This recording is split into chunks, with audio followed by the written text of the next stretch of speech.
Heat exhaustion is when you're doing a lot of profuse sweating. It's your natural body's cooling process. You know, your autonomic nervous system will increase the capillaries, you'll sweat more, but you know, you can start feeling dizzy, lightheaded, nauseated, even vomiting. That's when you want to get away.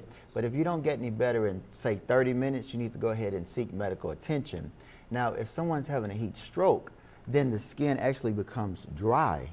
There's no more sweating going on because the autonomic system has shut off.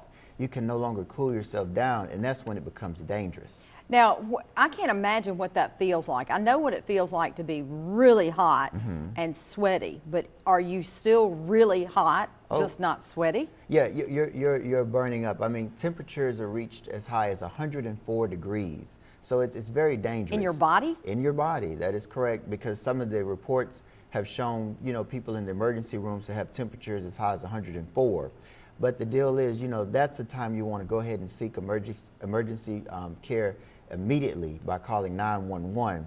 But if you have someone in that condition, you want to get them into a shaded area, get them in an air-conditioned building if possible, and you want to try to ice down that person to cool them down as quickly as possible, putting ice around the neck, underneath the armpits, on the back. These are some of the areas with increased capillary flow where you can increase the cooling down process.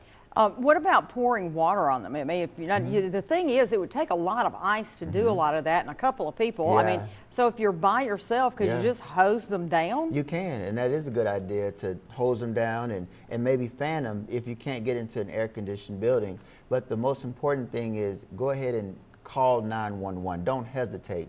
I've actually spoken with paramedics, and they said every second counts. So the quicker the family member or the person with the person suffering the heat injury calls 911, the quicker the response team will be set into motion, and that person's life can be saved. Can heat stroke, obviously heat stroke can kill, but if heat stroke doesn't kill, can it cause damage to internal organs in any way, and which ones? Most definitely. I mean, the bottom line is, you know, your heart pumps the blood to various parts of the body to give oxygenation, okay?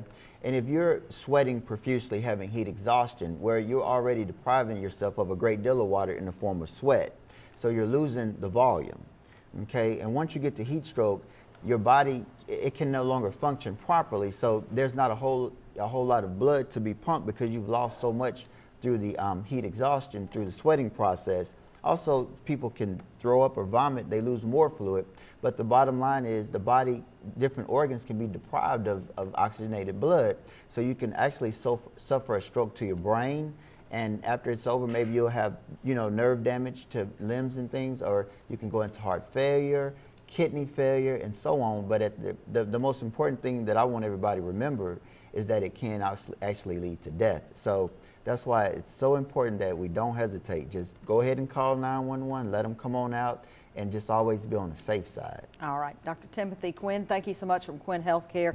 We appreciate you being here and sharing that message with us. Thank you.